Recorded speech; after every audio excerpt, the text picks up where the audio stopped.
The chandelier above the dining table glowed with a soft golden light, casting warm reflections on the polished wood floor.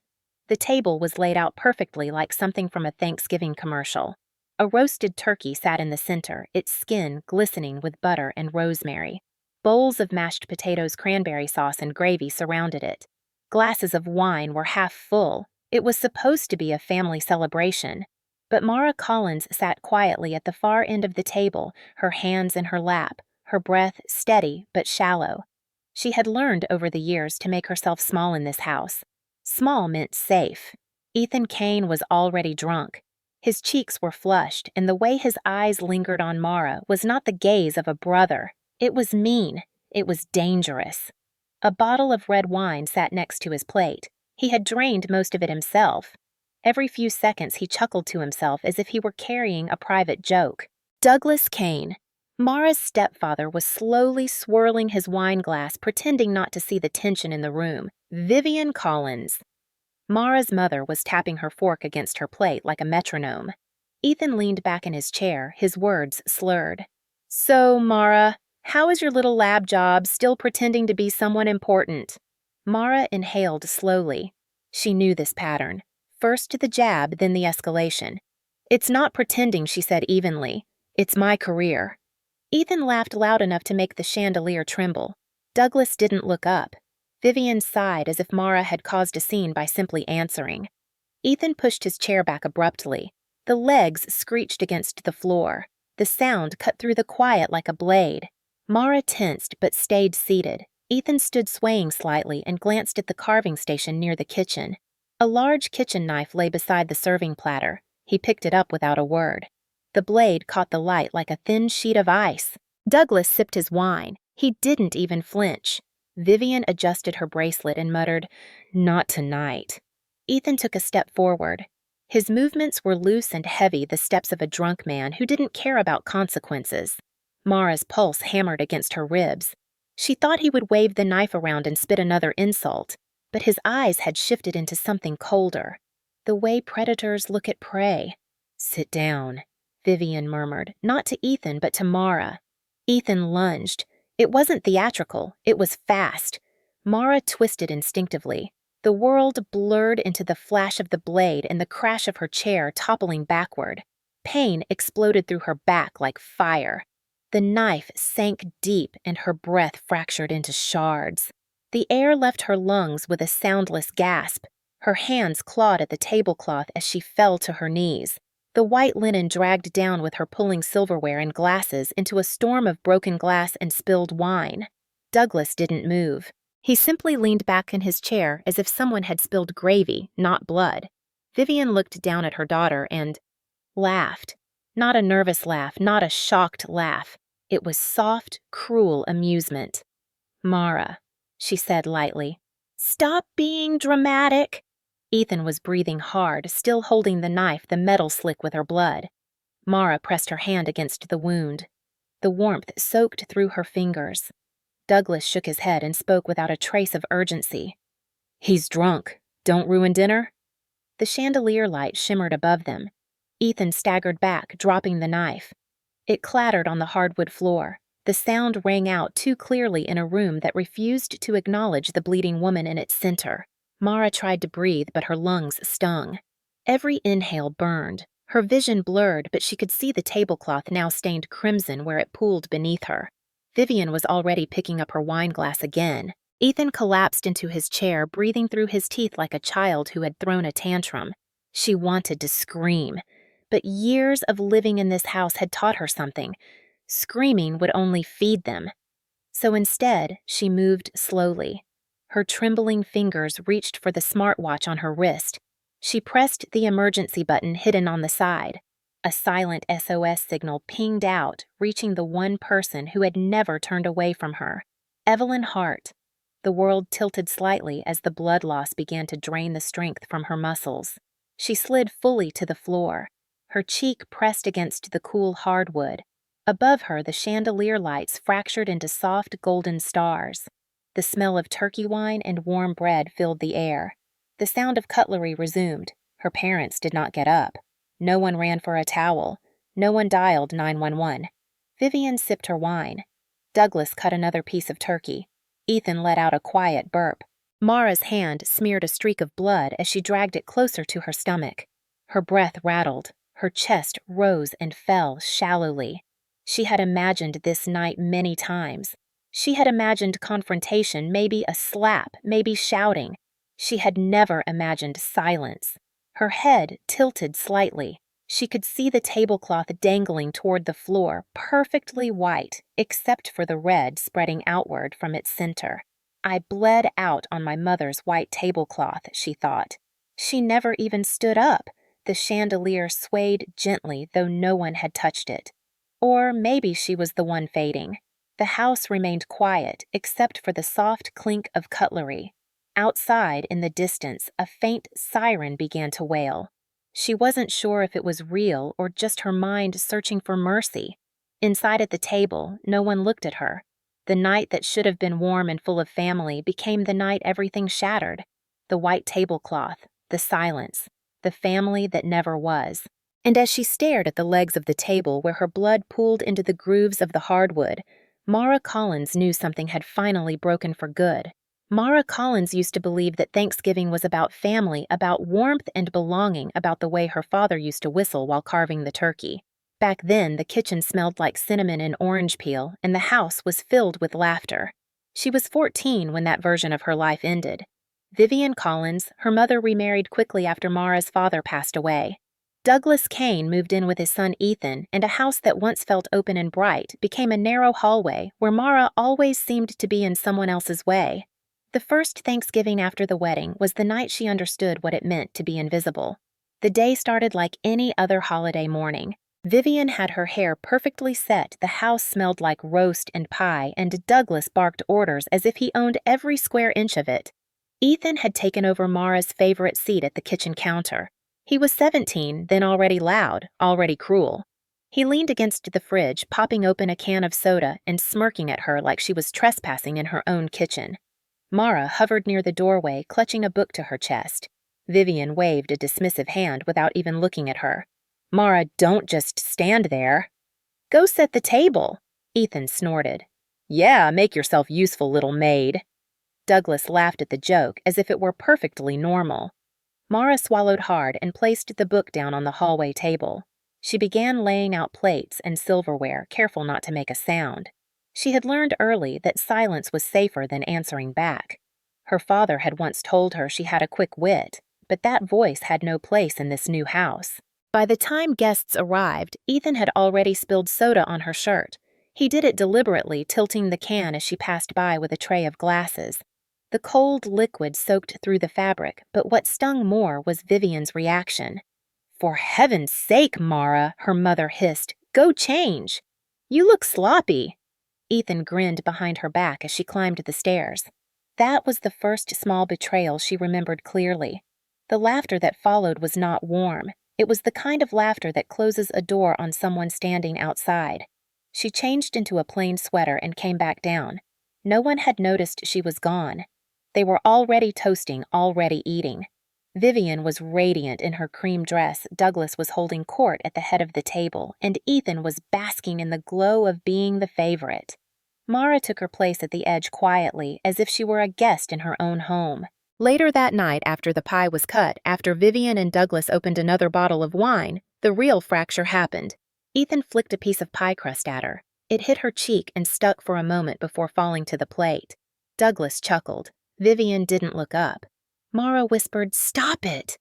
Ethan leaned forward, his elbows on the table, his voice low enough that only she could hear. "You don't belong here." It was not said with heat, but with the certainty of someone who knew the adults in the room would always side with him. That was the moment something inside her shifted. She didn't yell. She didn't cry. She just felt the floor beneath her feet change shape. After dessert, Vivian told Mara to help clean up. She stacked plates in silence while Ethan and Douglas turned on the football game in the living room. The sound of their laughter carried through the house while Vivian poured herself another glass of wine. Mara washed every dish alone, staring at her reflection in the dark kitchen window. She was 14 and she already understood that no one was coming to help. From that night forward, holidays became performance pieces. Vivian would decorate the house to look like a magazine cover. Douglas would tell loud stories about his business as if he were some kind of king. Ethan would play the role of charming son. Mara's role was silent background. She was the one who set the table, who cleared the plates, who got blamed when anything went wrong. It happened slowly, like water dripping into stone, carving away at her sense of worth. At 15, she overheard Douglas tell a neighbor that Mara was a good girl, quiet, no trouble. He said it like she was a piece of furniture. Ethan started calling her Ghost Girl around that time. Vivian never corrected him. At 16, Vivian stopped buying Mara presents for the holidays altogether. She would smile and say, "You're too old for gifts anyway." But Ethan still got new shoes, concert tickets, anything he asked for.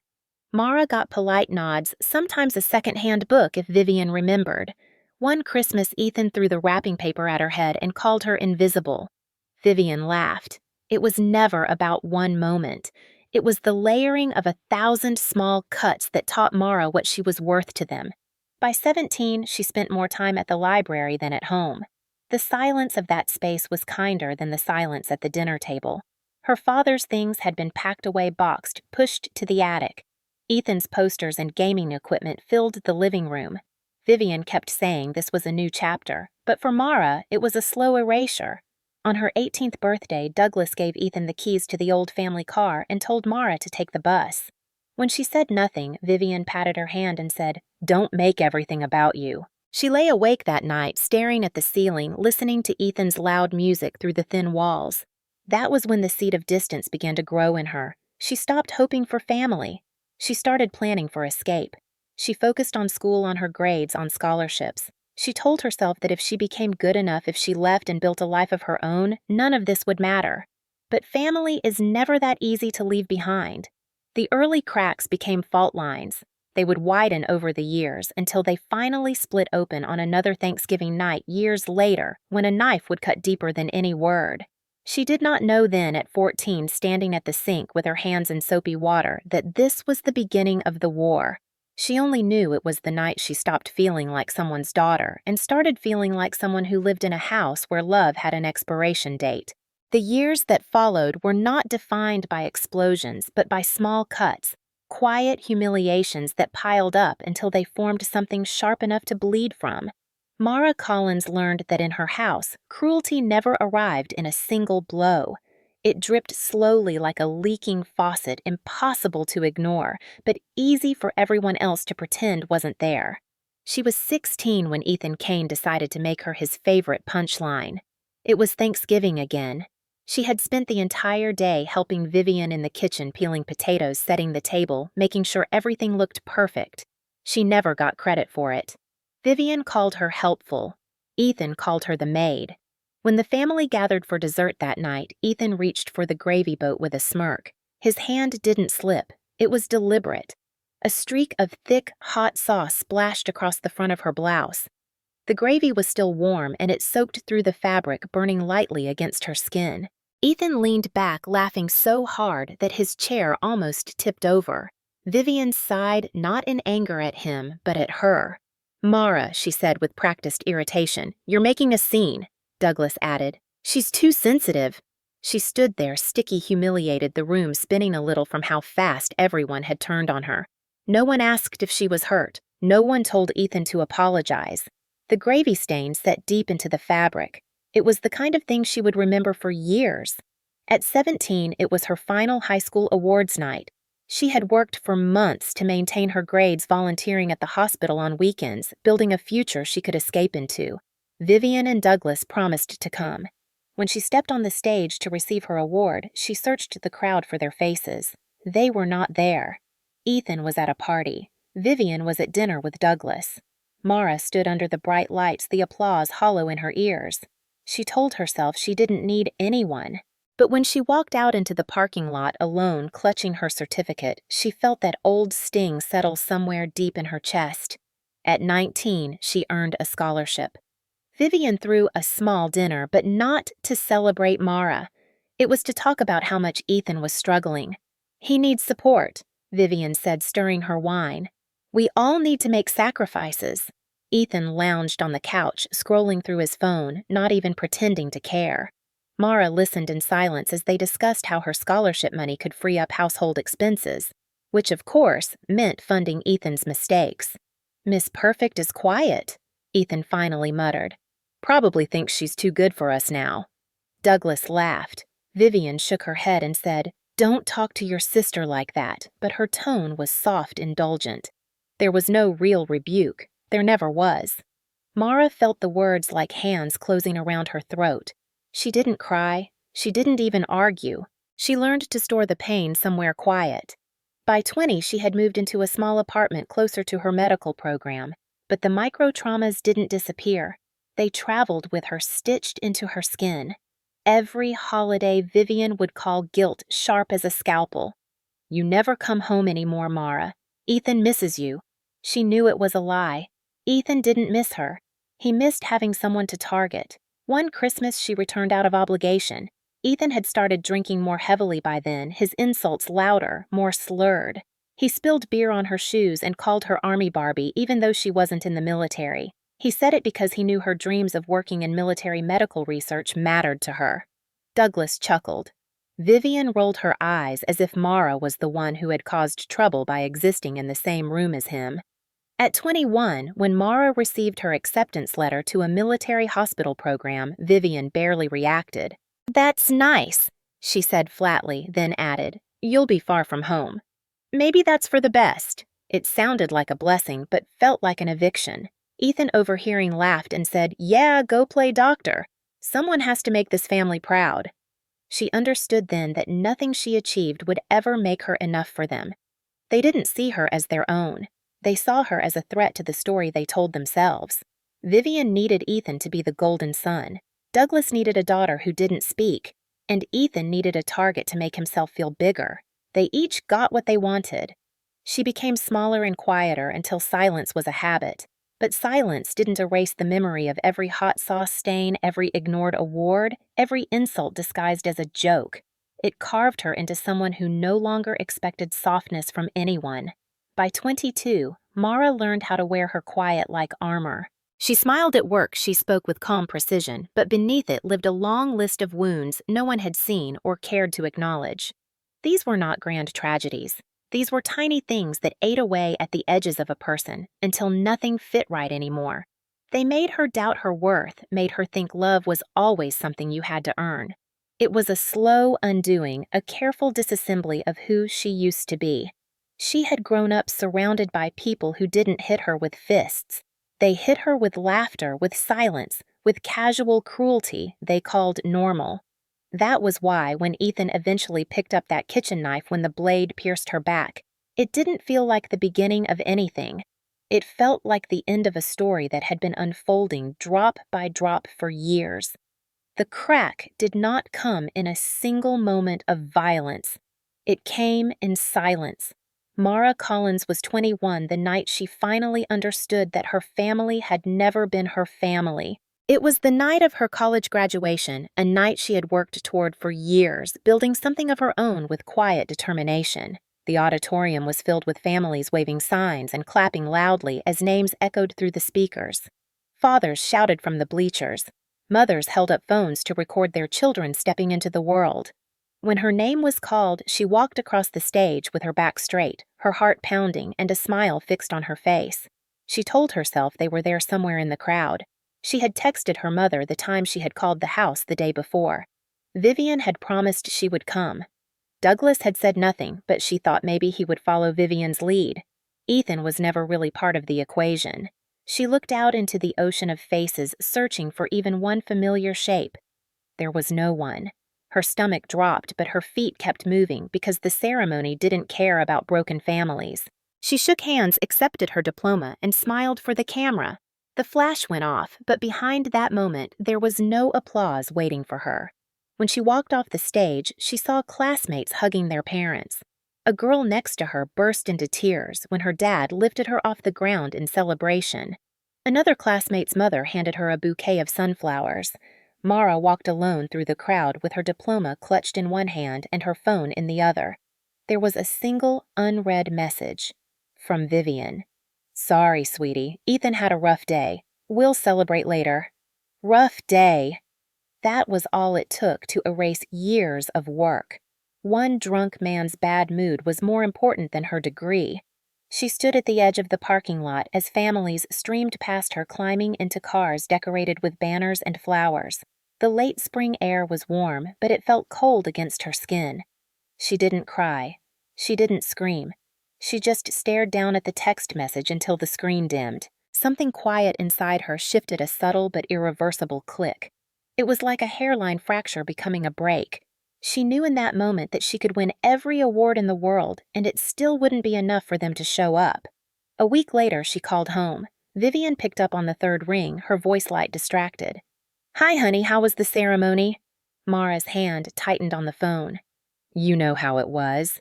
"You didn't come." Vivian laughed, the same soft, dismissive laugh she had used all Mara's life. "Don't be so dramatic, Mara. We were there in spirit." She said it like a joke. Mara heard Ethan laughing in the background. Douglas's voice low and uninterested. "You're always so sensitive," Vivian added. "We'll do dinner this weekend, okay?" That was the moment she stopped trying to explain herself to people who refused to listen. She hung up without saying goodbye. She sat in her apartment in the dark, still wearing the dress she had bought with her own savings for the ceremony. It should have been a day worth remembering. Instead, it became the day her last illusion crumbled. From that day forward, she no longer waited for their approval. She still picked up their calls sometimes out of habit, but she stopped expecting anything good on the other end of the line. The crack widened in quiet moments after that. Ethan called one night just to tell her that no one cared what she did with her life. He said it laughing with beer in his voice. Vivian once sent her a card for her birthday with Ethan's name scribbled at the bottom and nothing else. Douglas never called at all. But it wasn't the absence of grand cruelty that changed her. It was the steady, deliberate message they sent. "You are not important enough for us to care." That message got into her bones. She buried herself in work at the hospital, telling herself that if she built something solid enough, she would never need them. But no matter how many shifts she picked up or how many certifications she earned, she could still hear their laughter when she tried to fall asleep. It was the sound of home, and it was poison. One night, after a long shift, she looked at a photo on the hospital wall. It was of a nurse pinning her graduation cap on her daughter's head. It was a simple picture, but something about it made her throat ache. She stood there in the hallway long after everyone had gone home, her fingers gripping the strap of her bag. She whispered, "They were never going to show up." Saying it out loud made it real. The denial fell away.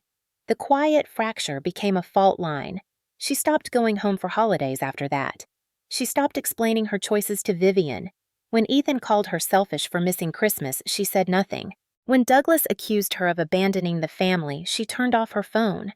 The more distance she put between herself and them, the clearer everything became. Her family didn't forget to show up. They chose not to. The girl who used to beg to be seen disappeared that night in the parking lot after graduation.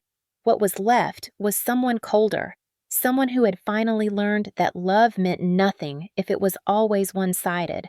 That was the crack moment. Not a fight, not a slap, just silence.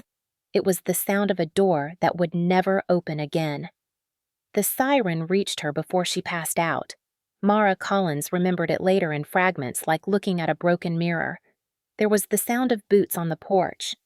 There was the sensation of being lifted from the floor, the sharp sting in her back, the white tablecloth turning darker as the paramedics rushed her toward the ambulance.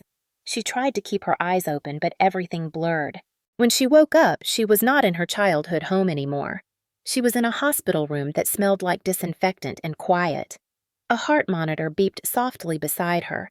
The sterile fluorescent light hummed above. The pain was there, alive and throbbing, but beneath it, something colder was taking shape.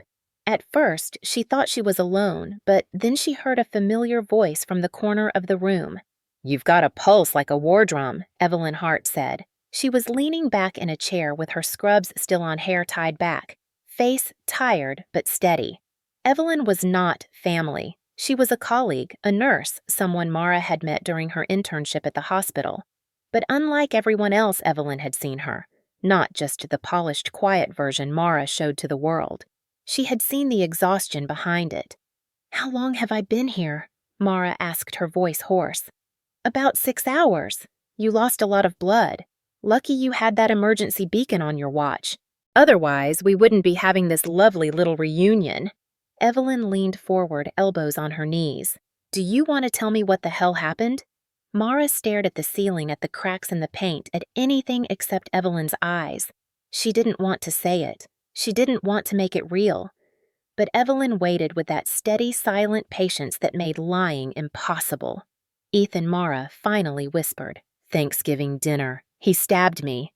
Evelyn's eyes didn't widen. She didn't gasp. She just nodded slowly, the way someone does when a puzzle finally clicks into place.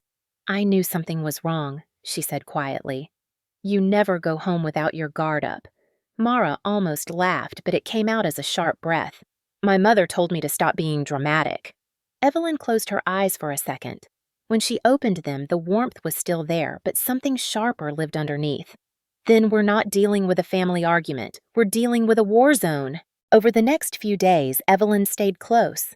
She wasn't just a nurse. She became a kind of sentinel, someone Mara hadn't known she needed. She was the one who pulled up the incident report and whispered, The police want to take your statement.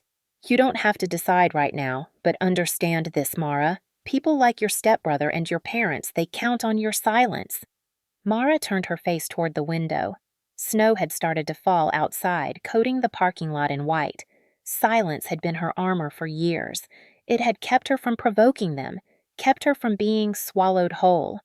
But lying in that hospital bed with stitches in her back, she understood that silence had also kept them powerful. On the third day, a man in a dark gray suit came to see her. He was in his late 40s, clean-cut, with sharp eyes that didn't miss a thing. Mara Collins, he asked. She nodded. I'm David Reese. Evelyn asked me to come by. David Reese was a lawyer, a former JAG officer who now specialized in domestic abuse and financial exploitation cases. He sat down on the chair beside her bed, opened a notebook, and spoke in a tone that was calm, measured, but unyielding. I've seen this before. You've probably been living with their cruelty for years. You might think this was just one night, but it wasn't. It was years of small things leading to this moment. Mara didn't answer, but something in his words sank deep. He tapped his pen lightly on the notebook. You've already taken the first step. You sent that SOS. You reached out. That means some part of you is done letting them do this to you. Now you have a choice. You can go back and pretend this didn't happen, or you can end their hold on you completely. She stared at him. End it how his eyes didn't waver. Legally, strategically, we gather everything. Evidence, witnesses, financial records, audio, video. Their control is only as strong as your silence.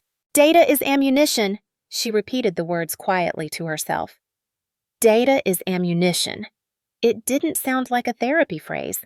It sounded like a battle plan. Evelyn crossed her arms and leaned against the wall. I've known a lot of people who stayed quiet until there was nothing left of them. Don't let them turn you into one of those stories. You're not weak, Mara. You're outnumbered, but that's different. Over the following weeks, while her wound healed, Mara began to build something she had never built before. A case. Evelyn helped her set up a second phone, one untraceable by her family. David gave her a small black notebook with thin lines and a leather cover. Write down everything he instructed. Dates, times, what they say, what they do. Do not give them the satisfaction of seeing you panic. Let them underestimate you. That's how they lose. The first entry was Thanksgiving night. She wrote it all down, the knife, the laughter, the way Vivian didn't even stand up. The words shook when she wrote them, but they steadied as the ink dried. The second entry was about the years before. She wrote down the gravy stain, the award ceremony, the Christmas beer on her shoes. Every insult, every omission. She documented it not as pain, but as evidence. Evelyn sat beside her some nights, quietly drinking bad hospital coffee, saying nothing but letting her know she wasn't alone. David was different. He was blunt, strategic, always asking the hard questions. Do they have anything in your name? Accounts, assets? Mara hesitated. The house, she said. Part of it was my dad's. When he died, his share passed to me. David nodded slowly. Then that's the real battlefield. People like your stepfather don't care about blood. They care about control. If they can corner you with guilt or fear, they'll take everything. But you can turn that against them. She spent weeks learning things no one ever teaches you about family. She learned how to record conversations legally in Virginia. She learned how to request bank records. She learned how to talk to people who had seen things but never said them out loud. Neighbors, teachers, old family friends. Each piece of evidence was like a brick, and for the first time, she was building a wall of her own instead of living behind theirs. The day she was discharged from the hospital, she didn't go back to the house right away. She sat in her car in the hospital parking lot with Evelyn in the passenger seat and David leaning against the hood. "Are you ready for this?" David asked. "They're going to pretend to love you. They'll try to guilt you, twist, everything make you feel small again. That's their playbook." Mara exhaled slowly. "Then I'll change the game." Evelyn reached over and squeezed her hand. "That's the spirit. No more dinner table wars. This time you fight on your terms."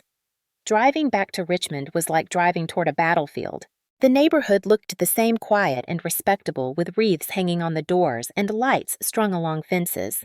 No one would ever guess what lived behind those walls. She parked down the street, walked into the house as if nothing had changed. Vivian greeted her with a stiff hug. Ethan stayed on the couch, pretending not to care.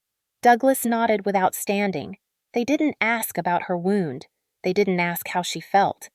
They pretended Thanksgiving had never happened, but they didn't know about the recorder in her pocket. They didn't know about the quiet war already underway. That night, as she lay in the room she grew up in, staring at the ceiling where cracks formed in the plaster, she whispered to herself, "Data is ammunition." For the first time in years, she wasn't just surviving. She was preparing. When Mara Collins returned to that house, it was not as the same girl who had bled out on the floor. She walked through the door with stitches in her back and a voice inside her chest that had gone very, very still. For years, she had tried to be heard. Now, she wanted to watch. Silence had been her shield before, but this time it was her weapon. Vivian met her at the door with a brittle smile and a plate of leftover pie, pretending nothing had happened. Ethan lounged on the couch with a beer, his eyes bloodshot but defiant, as if daring her to say something. Douglas barely looked up from the television, his glass of bourbon sweating on the coffee table. No one mentioned Thanksgiving night. No one said the word knife. To them, it was already buried, but Mara did not bury things anymore. She cataloged them. She had come back because war is easiest to win when the enemy still thinks they hold the ground. David Reese had warned her that they would twist everything. Evelyn Hart had reminded her to keep her emotions out of reach. So Mara sat at the same dinner table, hands folded neatly in her lap recorder clipped to the inside of her cardigan. They tried to make her feel small, but this time their words landed differently. Vivian asked about work, her voice smooth and distant.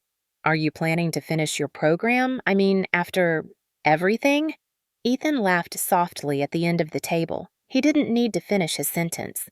Douglas cleared his throat, giving his son a look that said, "Behave," but not because he cared about her, only because he didn't want noise. Mara nodded and said, "Yes, I plan to finish." She didn't look at them when she said it. She looked at the turkey carving knife lying clean on the counter. She noticed everything now. The way Ethan's knuckles tightened around his beer when she didn't flinch. The way Vivian avoided her eyes. The way Douglas smirked when the silence stretched too long. They were creatures who thrived in the shadows of things unspoken. So she let the silence stretch longer. She began planting the equipment piece by piece. A voice recorder in the hallway vent. A camera disguised as a phone charger behind the living room plant. A second recorder behind the vase near the kitchen sink. She had learned how to do it properly. David had taught her what was legal, what would hold up in court, what would give her leverage. Evelyn had slipped her a small kit in a plain, brown box, saying, "You're not a victim anymore. You're collecting ammunition." The house didn't change overnight. It stayed the same, but she changed the way she occupied it. Every night she moved through it like a ghost with eyes wide open. Ethan started drinking earlier in the day. His temper cracked more easily now that Mara didn't respond the way she used to.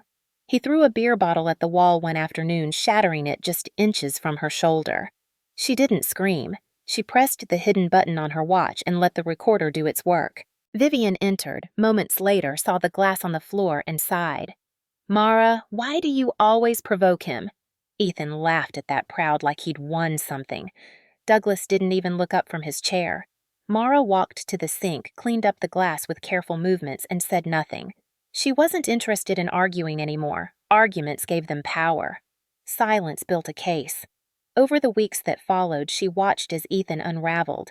She didn't need to confront him. She only needed to let him do what he always did.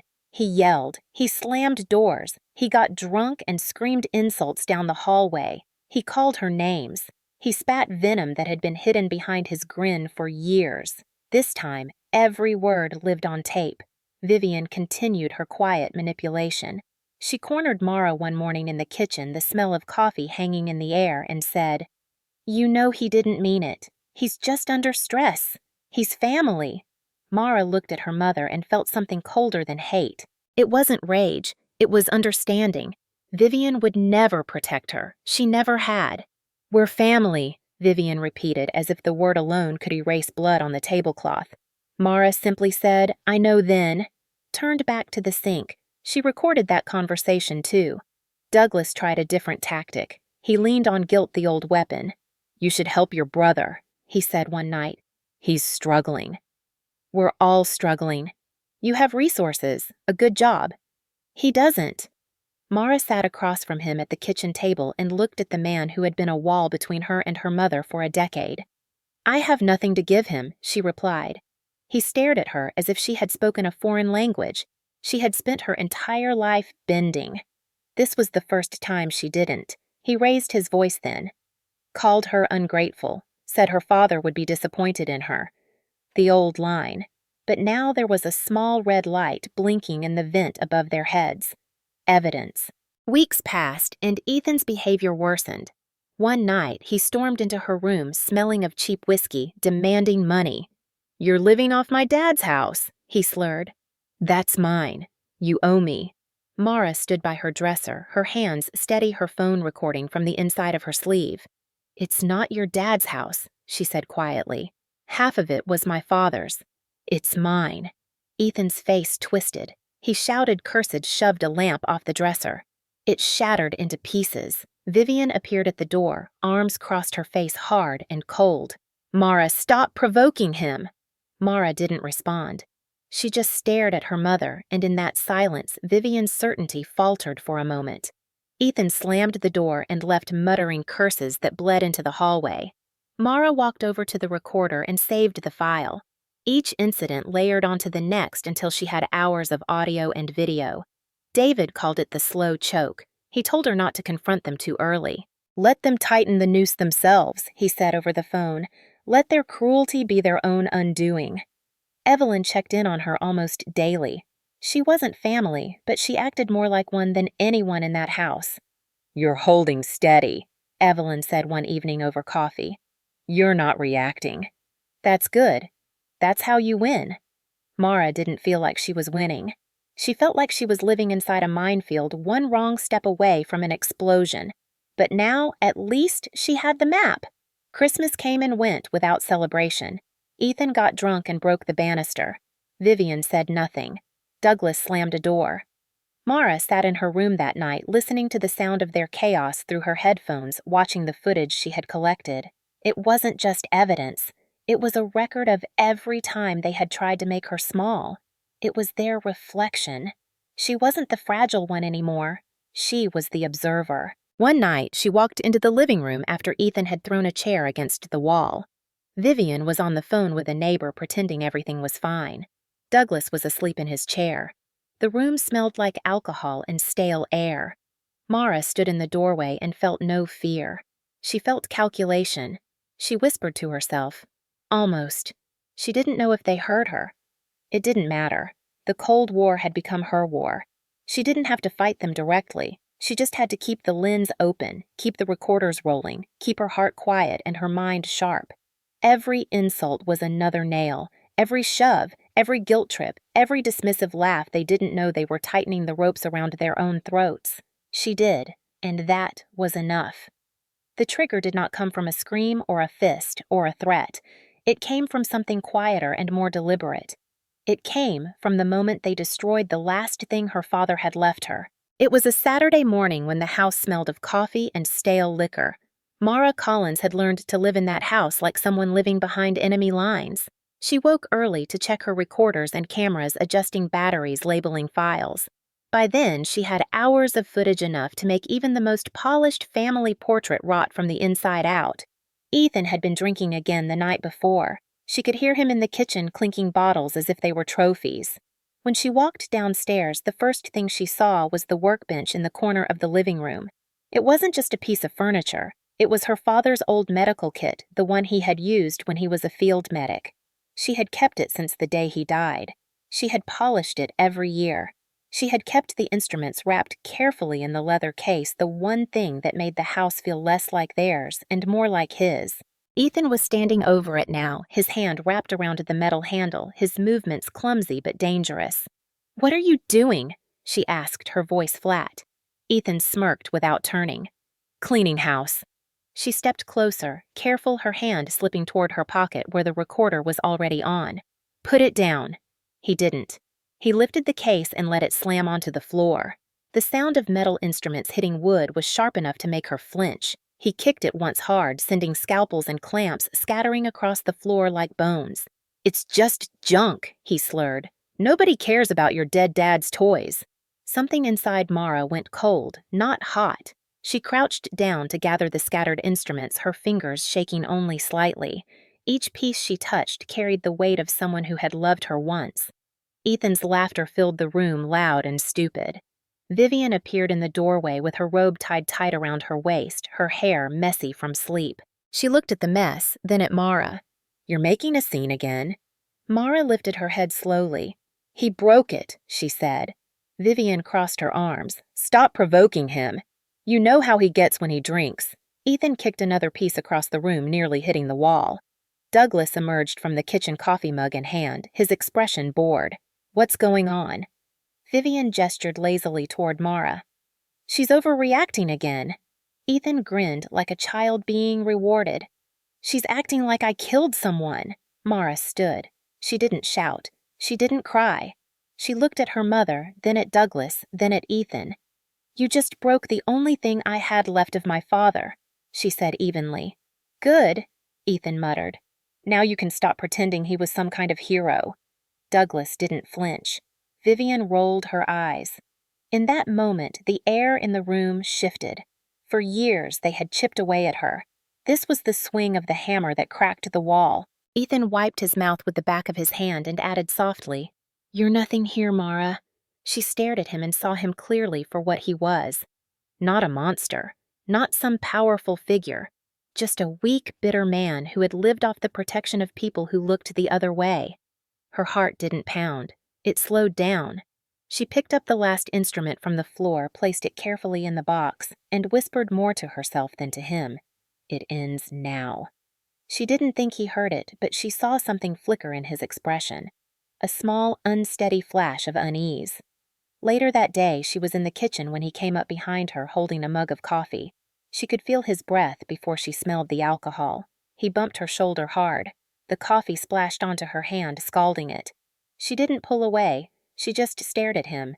Vivian walked in at that exact moment and said, "Mara, can you please not start this again?" Douglas was behind her, rubbing his temples. "No one will believe you," he said flatly. She almost smiled at that. Not out of amusement, out of the quiet knowledge that he was wrong. This time, everything was recorded. The smashed instruments, the mocking laughter, the burned hand, the manipulation. She had it all. When she went upstairs, she didn't cry.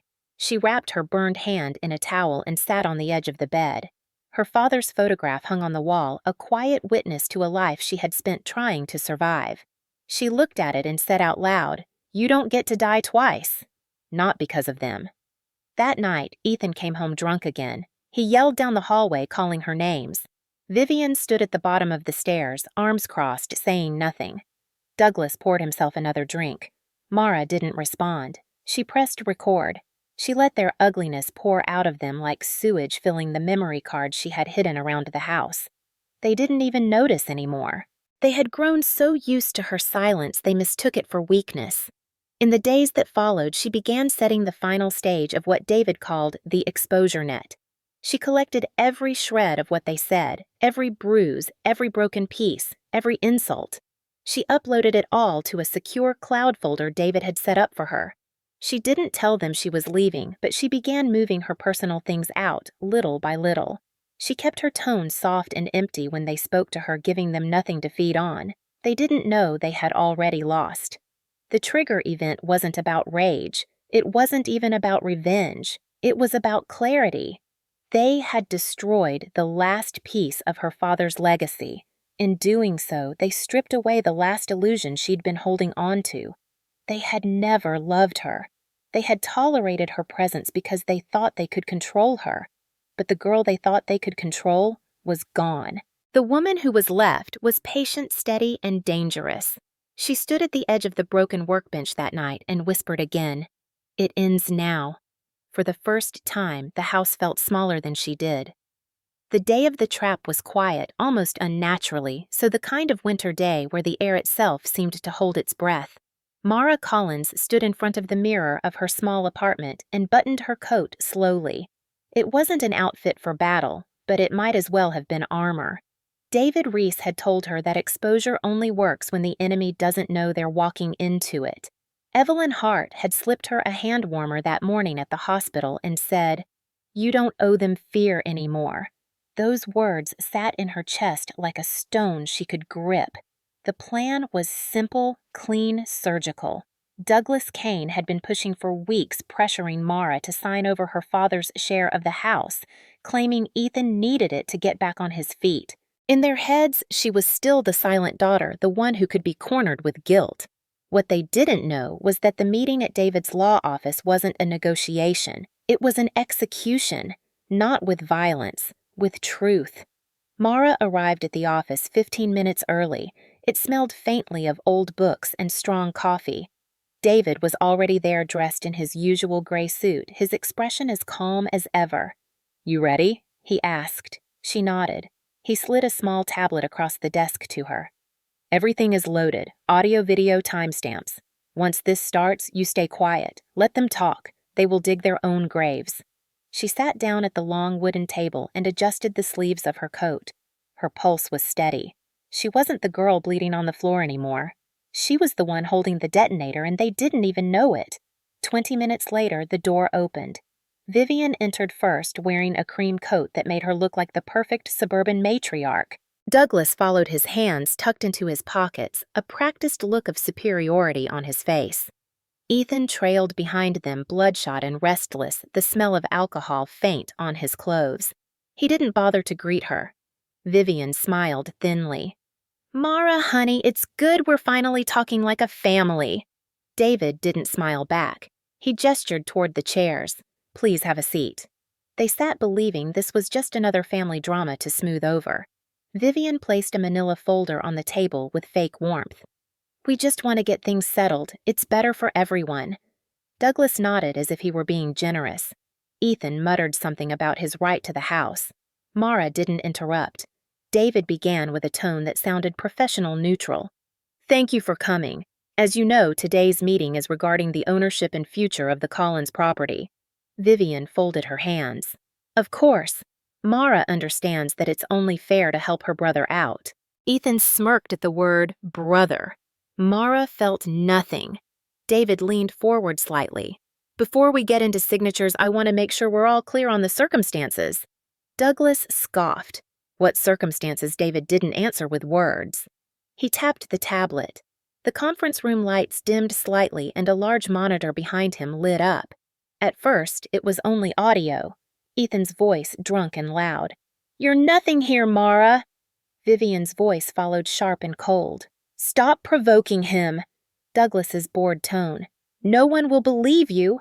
The recording played with perfect clarity, every word bouncing off the walls of the room. Vivian froze, her smile faltering.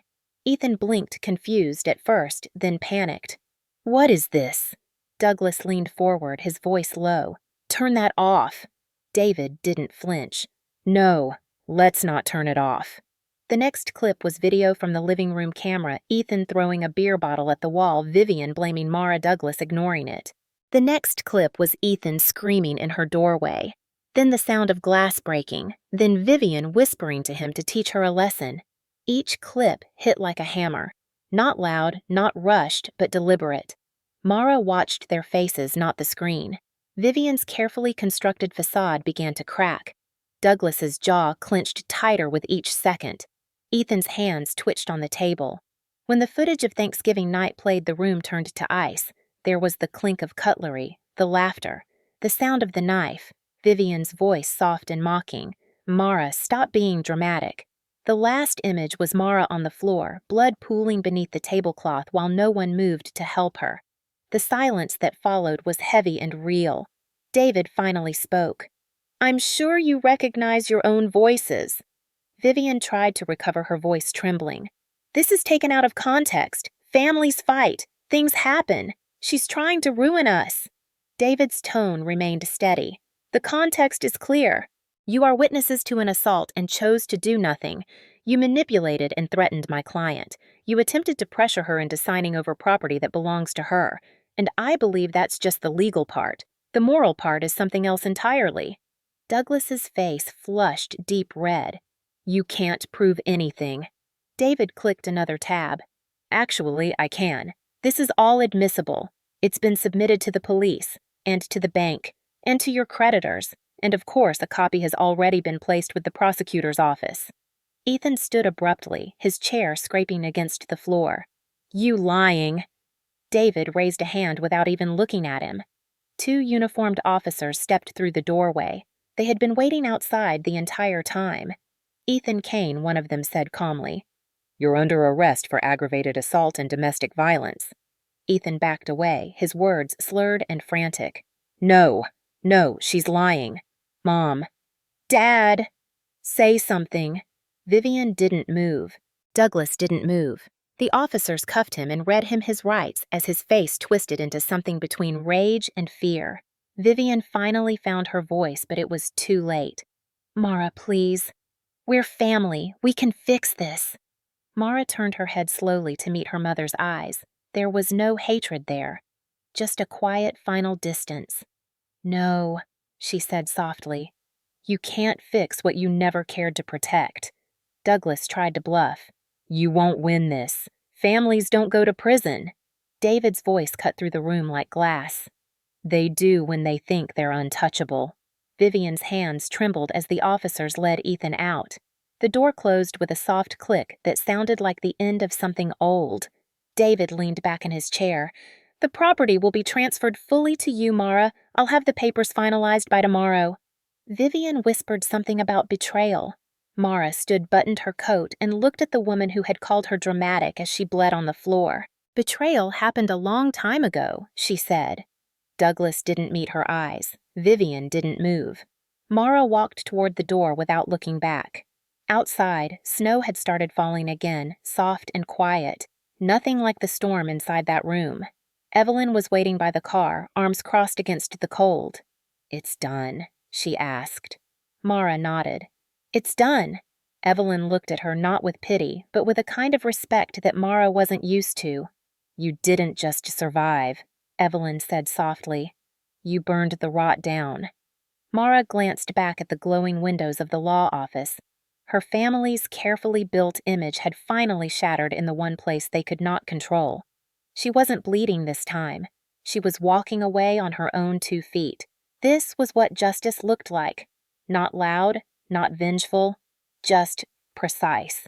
Clean. Final. The power shift did not happen all at once. It unfolded slowly, like dawn creeping over a battlefield after a long night of chaos. The morning after the meeting, Mara Collins woke up to silence.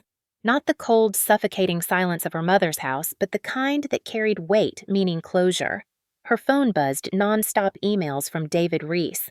Legal notifications, news updates, voicemails she didn't bother to check. The story was already making its way through the community. Local man arrested for assaulting stepsister during Thanksgiving incident. It was spreading like wildfire. Richmond was not a big city when it came to gossip, and the Kane name carried just enough social standing for the fall to be noticeable. Mara sat at her kitchen table, drinking black coffee, watching snow melt on the balcony railing. She felt no triumph, only stillness. Power, she realized, wasn't loud. It was quiet, unshakable.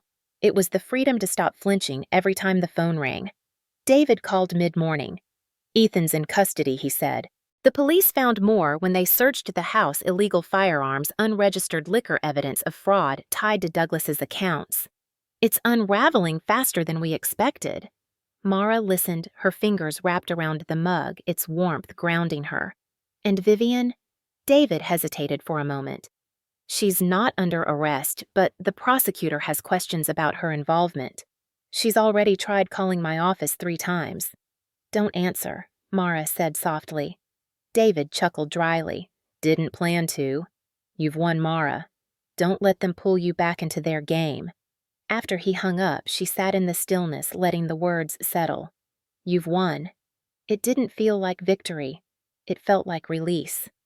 That afternoon, she went for a walk. The streets were gray and slick from melting snow, the air sharp against her skin. She passed neighbors who didn't recognize her as the girl from the whispers, the one from the quiet tragedy behind that house on Willow Lane. For once, she liked being invisible. Freedom looked like that, moving through the world without fear. At the courthouse 2 days later, she sat in the back row as Ethan was escorted in wearing county-issued orange. His swagger was gone. His head hung low. Vivian sat on the opposite bench, her makeup perfect but her hands trembling. Douglas was nowhere to be seen. The hearing was short. The judge read the charges: aggravated assault, obstruction of justice, destruction of property. Ethan mumbled something about being drunk, about it being an accident. The prosecutor didn't flinch. "The footage shows intent," she said. "The victim's mother and stepfather witnessed the attack and chose not to intervene." Vivian flinched, then her perfect posture sagging. Mara watched from her seat, her face unreadable. She didn't come for vengeance. She came for truth. When the hearing adjourned, Vivian tried to approach her, calling her name softly. Mara stopped at the courtroom door, her back straight, her voice level. "You taught me that family means protecting silence no matter who bleeds. I'm done with that." Vivian's mouth opened as if to reply, but no sound came. Mara walked away, leaving her standing in the aisle between the rows of empty benches. Outside, David caught up to her. "You handled that perfectly," he said. She nodded. "It's strange," she murmured. "I thought it would feel heavier." "That's because you carried it for years," he said. "Now you're finally putting it down." Over the next few weeks, the balance of power continued to shift. The house on Willow Lane went into foreclosure. Douglas's financial accounts were frozen, pending investigation. Vivian moved out quietly, avoiding the neighbors' stares. Ethan stayed in county custody, awaiting trial. Every headline, every court document was another thread pulled from the image they had tried to weave for years. The silence that used to protect them was gone, replaced by public record. Mara didn't attend every hearing, but she followed each update through David's reports. "The prosecutor's office is recommending a plea deal," he told her one morning. "They want Ethan to accept charges to avoid a full trial. Less media, quicker closure." "Closure," she repeated the word, tasting foreign. "Do it," she said. "I don't need the spotlight. I just need it to end." He agreed. It ended with Ethan's plea: 5 years in state prison, mandatory rehabilitation, and a permanent restraining order preventing him or his parents from contacting her. Vivian tried once more, sending a handwritten letter to David's office. David read it, then called her. "Do you want to see it?" She shook her head. "No, I know what it says. Excuses. Maybe a few tears." "She's never apologized for anything in her life." "Then I'll file it away," he said. She smiled faintly. "File it under things that no longer matter." For the first time in years, she slept through the night without waking from the echo of old voices. She found small joys in routine clean sheets, warm coffee sunlight on her desk. She took a job at the hospital full-time and started volunteering in a trauma recovery program Evelyn helped organize. One afternoon, while sorting donated blankets, Evelyn said, "You're lighter. I can see it." Mara shrugged. "Maybe. Or maybe I'm just done carrying ghosts." Evelyn smiled. "That's what healing looks like." The old Mara would have laughed or deflected. The new one just nodded. Healing wasn't a dramatic revelation. It was the quiet moment when you realized you no longer needed anyone's permission to breathe. On the day the property transfer papers arrived, she drove to the courthouse to sign them. The house on Willow Lane officially belonged to her now. Standing in the empty front yard later that evening, she looked at it from the street. The windows were dark, the curtains drawn, the yard unkempt. It looked smaller than she remembered. She didn't go inside. She didn't need to. She placed a single white rose by the mailbox, whispered goodbye to the memory of the girl who had once lived there, and turned back toward her car. She wasn't leaving behind a home. She was walking toward her life. In the rearview mirror, the house faded behind her, swallowed by the falling dusk. In its place, the horizon opened wide, and for the first time, there was no weight pressing on her chest. Power had shifted completely. They had lost everything: money, reputation, control, and she had gained the one thing none of them ever understood: freedom. Winter lingered long after the trial was over. It wrapped the city of Richmond in a slow, quiet cold that felt different this year. For the first time in Mara Collins's life, the season didn't feel like something she needed to survive. It felt like something she could simply exist in. Her mornings no longer began with dread. There were no doors slamming downstairs, no footsteps pacing, no sharp laughter echoing through the walls. Instead, there was the quiet hum of her heater, the soft rattle of the kettle, and the sound of snow tapping lightly against the window. It was strange how silence could be terrifying for so many years, yet now it felt like safety. She had signed the papers weeks earlier. The house was hers, but she didn't move into it. She didn't need to. It wasn't a home. It was a monument to everything she had endured, a hollow building filled with echoes of other people's cruelty. She sold it without a second thought. When the sale cleared, she sat on the balcony of her small apartment wrapped in a blanket, watching the evening light paint the buildings gold. She didn't celebrate. She didn't cry. She just breathed steady and quiet, the way someone breathes when they finally stop holding their lungs hostage. Evelyn Hart came over one weekend carrying 2 cups of coffee. They sat side by side, not needing to fill the silence. Evelyn looked at her and said, "You look different." Mara laughed softly. "Lighter, like someone who stopped apologizing for existing," Evelyn replied. Mara thought about all the years she had spent in that house, tiptoeing, shrinking, making herself invisible to survive. She had always believed survival was enough. Now she understood that living was something else entirely.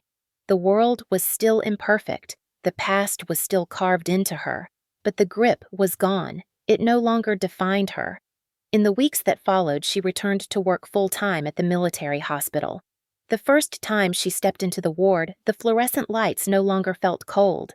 The smell of disinfectant no longer made her chest tighten. It felt like purpose. She poured herself into the work, not as a distraction, but as something solid she could build on. The patients trusted her. Her colleagues respected her. She wasn't the silent girl anymore. She was someone with a name that no longer trembled when spoken. Vivian's name appeared on the news briefly, a small headline buried between larger stories. Mother questioned in domestic assault case. It vanished almost as quickly as it came. Mara didn't look for updates. She didn't need to. Whatever happened to her mother, to Douglas, to Ethan, belonged to them now. It was their mess. For the first time, none of it was hers to clean up. Sometimes on her days off, she walked by the river alone. She liked the sound of water hitting the rocks, the way the cold air brushed her cheeks. She liked not needing anyone to walk beside her. Healing wasn't loud. It wasn't some grand speech or cinematic ending. It was these quiet, unremarkable moments where she realized she was free. One night, she found herself standing in the kitchen of her apartment, the soft yellow light spilling across the counter. She poured herself a glass of water and stared at the empty space where fear used to live. The girl who once begged to be loved at a dinner table was gone. In her place stood a woman who didn't need anyone at that table anymore. David Reese called one afternoon to inform her that the final legal matters were settled. Ethan had accepted the plea deal. Vivian had signed away any claim to the house. Douglas's financial empire had collapsed under investigation. "It's officially over," David said. "They have no power left over you." She thanked him simply. No tears, no grand reaction, just the quiet satisfaction of a door closing for good. That night, she walked through the city streets alone, letting the cold air bite gently at her face. She passed holiday lights still strung up on porches, families inside their warm living rooms, laughter. She didn't envy them anymore. She had spent years believing she needed to belong to a family to be whole. Now she understood that belonging to herself was enough. At home, she pulled out the box containing her father's remaining belongings, the few things she had saved, a photograph of them together, a small medal, and a letter he'd written before he died. She unfolded the letter and read the same line she had read 100 times before. Be strong, Mara. Not like a fist, like a foundation. She smiled softly. She hadn't understood those words when she was younger. Now she did. She wasn't strong because she fought. She was strong because she endured, she planned, she built something that could not be taken away again. She placed the letter back in the box and slid it onto the shelf, not as a wound, but as a piece of history. She didn't need to carry it anymore. She just needed to remember. A few days later, she walked past the courthouse where everything had shifted. The steps were dusted with snow. People hurried in and out, none of them recognizing her. And that anonymity felt like a gift. She wasn't the girl bleeding on the floor anymore. She wasn't the victim in someone else's story. She was her own narrator now. When Evelyn joined her for dinner that weekend, they sat in a booth at a small diner. The place smelled like coffee and cinnamon rolls. Evelyn reached across the table and tapped her glass lightly against Mara's. To new beginnings, she said. Mara raised her glass. To quiet ones. They laughed, not because everything was fixed, but because they could. The quiet didn't feel empty anymore. It felt like space she had reclaimed, a life she had rebuilt with her own hands. Power wasn't in revenge or spectacle. It was in this, the ability to sit in the middle of a world that had tried to break her and breathe without fear. That night, as she lay in bed, the city lights washed softly through the curtains. For the first time in her memory, her heartbeat didn't race at the sound of silence. It matched its rhythm, slow, steady, free. A year after Ethan's arrest, Mara Collins stood at the podium of a modest auditorium inside the Richmond Community Center. The winter air outside was sharp, but inside, the room carried a different kind of warmth. Rows of chairs were filled with people. Some were nurses in scrubs. Some were older women with quiet eyes. Some were young men sitting stiffly in their seats, their hands folded in their laps. They were all there for one reason. They had survived something. Some of them were still in the middle of it. The banner above the stage read, "Safe Homes Now." It was a program Evelyn Hart had helped build with a small group of hospital staff and legal advocates. David Reese was one of the founding partners. Mara had agreed to speak months ago. She had almost backed out the week before, but when she looked in the mirror that morning, she didn't see the bleeding girl anymore. She saw someone steady, someone who had lived through fire and built something from the ashes. Evelyn introduced her briefly, her voice calm and proud. "She's not just a survivor," Evelyn said. "She's a fighter and a builder." Mara walked to the microphone with her shoulders straight. She didn't need notes. The story was carved into her bones. Last Thanksgiving, she began, her voice steady. "I bled on my mother's tablecloth," and she never stood up. The room went still. No one looked away. She let the words settle because silence was no longer her enemy. "I used to think that what happened to me didn't count because there were no bruises most of the time. No hospital visits. Just laughter at my expense. Just silence when I needed someone to speak. But silence can kill you slowly. It almost killed me." She told them about the years of small humiliations, the way cruelty can hide under the shape of a family dinner. She told them about the night her stepbrother stabbed her and her mother laughed. She told them about how no one came to help, but how one friend did. She spoke about Evelyn finding her in the hospital and David showing her how silence could be broken. She didn't speak like someone who needed pity. She spoke like someone handing a weapon to the next person who would need it. "People like the ones I grew up with count on silence," she said. "They count on shame. They count on you believing no one will care. But there are people who care. There are laws. There are allies. There are ways out." She saw a woman in the front row lower her head and cover her mouth with her hand. A man in the second row clenched his jaw, blinking hard. Mara kept her voice calm, measured, steady. They used to tell me no one would believe me. They were wrong. I believed me. And that was enough to begin. When she stepped back from the podium, the applause wasn't loud. It was the kind of sound that came from people who understood, people who had lived in houses that were quiet in all the wrong ways. After the event, several attendees approached her quietly asking for information for legal contacts for just a hand to hold for a second. She gave them Evelyn's card and David's number. She told them the same thing she had once whispered to herself in a dark bedroom. It ends now. That night, as she helped stack chairs and fold programs, Evelyn nudged her shoulder. "You did good," Evelyn said. Mara smiled faintly. "It wasn't about me." "Exactly," Evelyn replied. David appeared a moment later, a stack of flyers under his arm. "You've got a gift," he told her. "You speak like someone who's done being afraid." "I am," Mara said simply. And she meant it. Over the next few months, Mara became part of the Safe Homes Now program. She worked with survivors, helped them document evidence, guided them toward legal aid. She never became the face of the movement. She didn't want that. But she became the steady presence in the room, the one people looked to when everything felt too heavy. She didn't save anyone. She helped them save themselves. That she realized was what legacy meant. It wasn't grand. It was quiet, built in the spaces between pain and survival. On the first anniversary of that night, she didn't visit the old house. She didn't need to. Instead, she stood by the river at dusk, the same place she had walked alone a year ago, the cold wind brushing against her skin. She whispered to the water, "It's over." Not with bitterness, not with rage, with peace.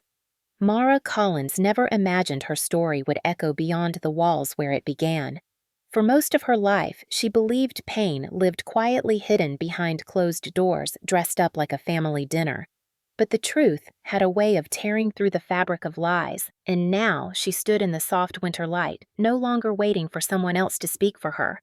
The river was calm that evening, a long silver line under the fading sky. She stood with her hands tucked in her coat pockets, breathing slowly, her heartbeat steady. 1 year ago, she had whispered to herself, "It ends now." And it had. Not because someone swooped in to save her, not because justice was easy, but because she refused to stay silent anymore. It didn't erase the pain. It didn't rewrite the past, but it gave her something her family had spent years trying to take away from her: power. She walked away from that house that night, those people, and built something they could never touch again. That she realized was the quiet kind of victory.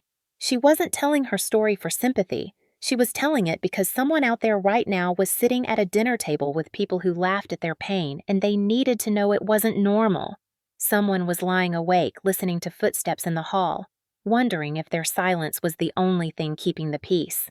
Someone was bleeding quietly and didn't think anyone would believe them. "If you've ever been hurt by the people who should have protected you," she said softly to the wind, "I see you." Her words were not meant for a courtroom anymore. They were meant for the thousands of unseen faces who would hear them. The survivors, the silent, the forgotten. Your pain matters, your voice matters, and no one deserves to bleed alone at the dinner table. She thought of Evelyn, of David, of the strangers who had found courage after hearing her speak. She thought of the girl she used to be, the one who sat at the corner of the table holding her breath, believing no one would ever stand up for her.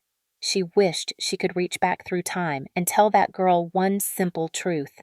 Family doesn't always mean love, and silence is not loyalty. She pulled out her phone, opened the Safe Homes Now website, and scheduled her next volunteer shift. It was a small thing, a quiet thing, but quiet things she'd learned can be stronger than storms. She turned toward the water one last time, letting the cold air fill her lungs, letting it burn clean. Then she spoke into the quiet night, not just for herself, but for whoever needed to hear it. "Comment, I see you, because I do, and you deserve better than their silence." The story may have started at a Thanksgiving table, but it didn't end there.